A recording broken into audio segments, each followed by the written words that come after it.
Presented by Aishwarya Music Mathli.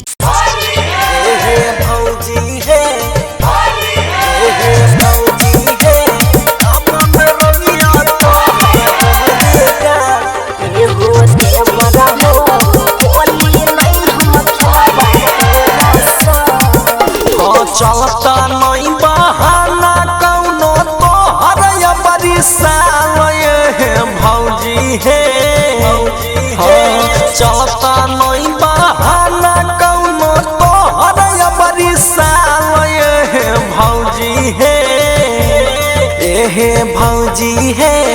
अब में रंगिया तो हर गोहरेगा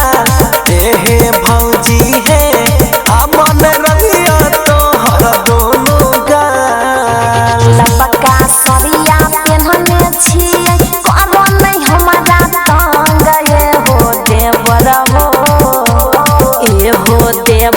हो होली नहीं हम खेलबा तोरा संग ये हो देवर हो होली नहीं हम खेलबा तोरा संग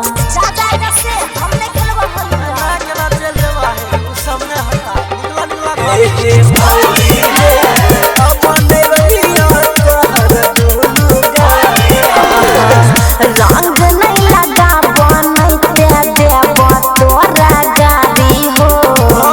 आगे से हटाइले देवर अपन पीछा कारी हो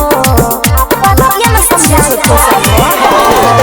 करे छ मन तो हमारा दुख होई छै भारी हे आबने लाइले भर में छियै पिचकारी हे कहाँ से तू सब दिखा के आइलो घर में छकर का रंग ये हो देवर हो ए हो देवर हो होली नहीं हम खेलबा तोरा संग ए हो देवर हो होली नहीं हम खेलबा तोरा संग होली नहीं हम खेलबा तोरा संग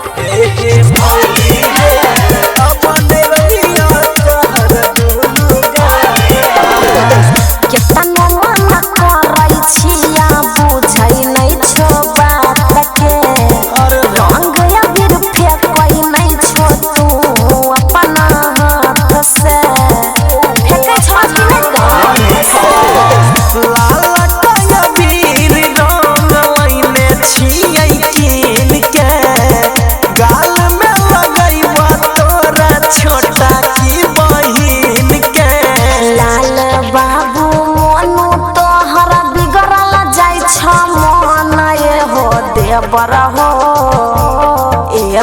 देवर हो होली नहीं हम खेलबा तोरा संग ए हो देवर हो होली नहीं हम खेलबा तोरा संग कथि ला तंग करे छै Aishwarya Digital Recording Studio, Samastipur.